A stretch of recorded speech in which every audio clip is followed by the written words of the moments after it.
История «Стук под кроватью». Буду рассказывать от первого лица.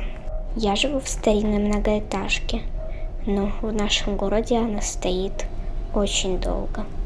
Мои родители часто уезжают в командировку, поэтому я много раз оставалась дома одна.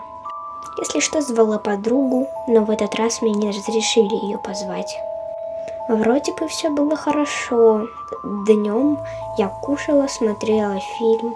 Все было просто прекрасно. А ночью я насторожилась.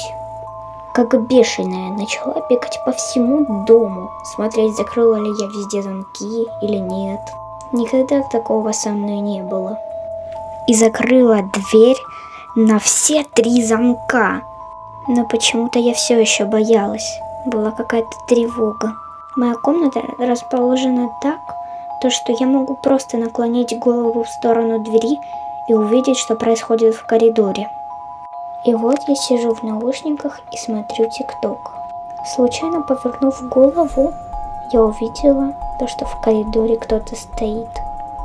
Был силуэт женщины. В тот момент мне стало настолько страшно, что я накрылась одеялом по голову. И я услышала звуки. Она шкребла своими когтями об мою дверь и при этом говорила: «Зачем ты украла моего ребенка?» Не успела я моргнуть глазом, как ее там уже не было. Но после этого я услышала стуки под своей кроватью.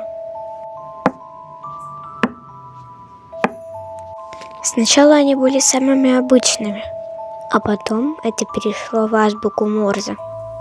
Я открыла интернет, и там было написано: «Вытащи меня отсюда».